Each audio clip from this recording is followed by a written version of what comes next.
రైతుల్ని, రైతు కూలీల్ని, బీసీల్ని, ఎస్సీల్ని, మైనార్టీల్ని, అన్ని వర్గాల ప్రజల్ని విస్మరించినటువంటి ప్రభుత్వాన్ని మనం చూసినాం.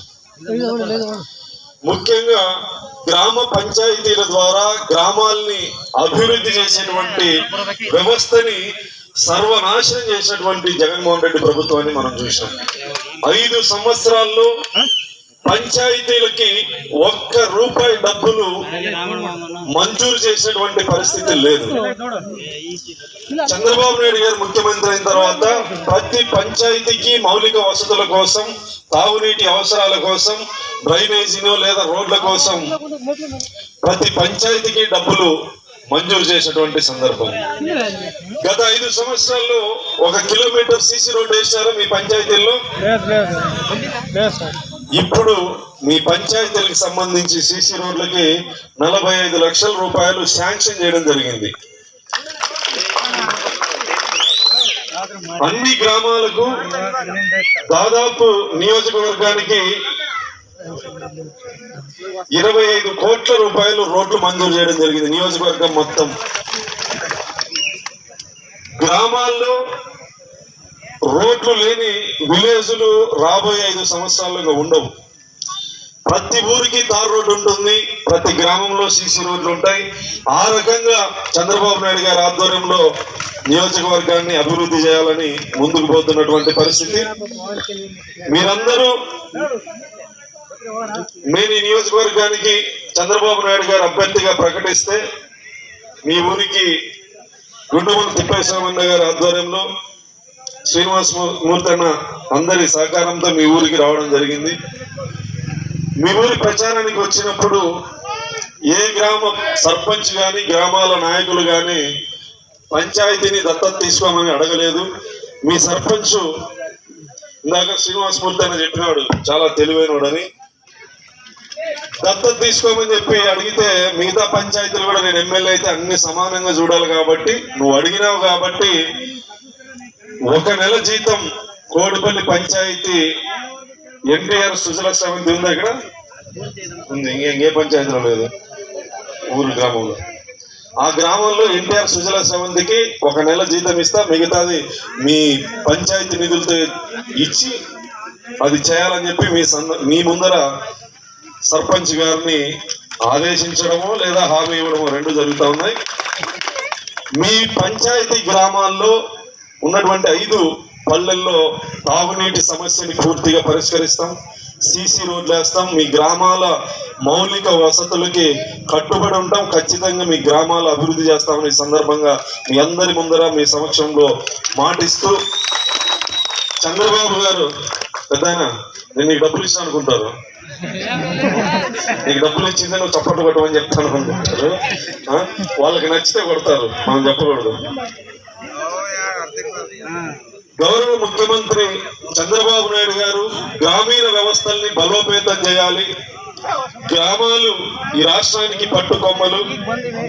గ్రామాలు అన్ని రకాలుగా అభివృద్ధి చెందితే ఈ రాష్ట్రం బాగుపడుతుంది, ఆ తర్వాత ఈ దేశం బాగుపడుతుంది. రాష్ట్రం దేశం బాగుపడాలంటే గ్రామాలు అభివృద్ధి చెందాలని నమ్మేటువంటి వ్యక్తి గౌరవ ముఖ్యమంత్రి చంద్రబాబు నాయుడు గారు. అనేక ఇబ్బందులు, కష్టాలు, ఆర్థిక పరిస్థితి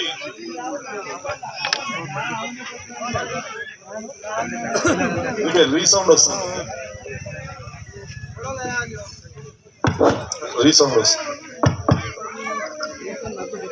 జగన్మోహన్ రెడ్డి ముఖ్యమంత్రిగా దిగిపోయే రోజుకి రాష్ట్ర ఖజానాలో ₹1 డబ్బులు లేదు.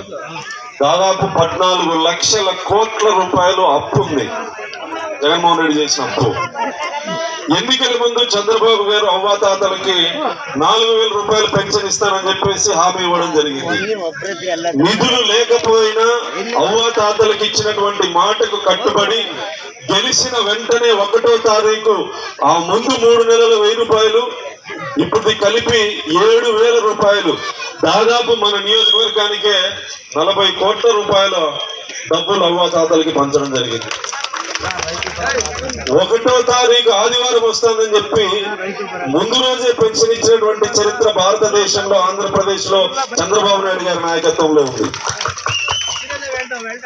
అదే విధంగా సూపర్ 6 పథకాలు ఏవైతే హామీ ఇచ్చాడో ప్రతి ఒక్కటి అమలు చేస్తూ వస్తున్నటువంటి సందర్భం.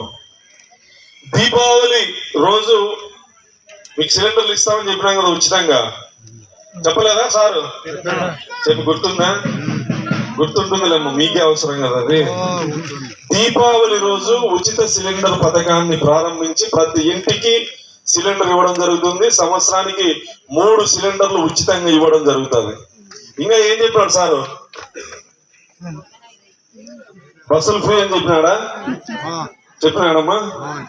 ఆర్టీసీ బస్సులు సంక్రాంతి నుంచి ఆర్టీసీ బస్సుల్లో మహిళలకి మహిళా విద్యార్థులకి అందరికీ ఉచితంగా టికెట్ ఇవ్వాల్సిన అవసరం లేదు. మీరు ఉచిత ఆర్టీసీ బస్సు సౌకర్యం కూడా ఇచ్చిన మాట ప్రకారం కట్టుబడి చంద్రబాబు గారు అమలు చేయబోతా ఉన్నారు. అదేవిధంగా అన్నా క్యాంటీన్లు, గతంలో చంద్రబాబు గారు 5 రూపాయలకే భోజనం, ఉదయం టిఫిన్, మధ్యాహ్నం రాత్రి పేదలకి, కూలి పని చేసుకునే వాళ్ళకి, మడకశిర ప్రాంతానికి కూలి పనికి వచ్చిన వాళ్ళకి ఆకలి తీర్చేందుకు అన్నా క్యాంటీన్లు రాష్ట్ర వ్యాప్తంగా ఏర్పాటు చేస్తే జగన్మోహన్ రెడ్డి వాటిని నిర్వీర్యం చేయడం జరిగింది.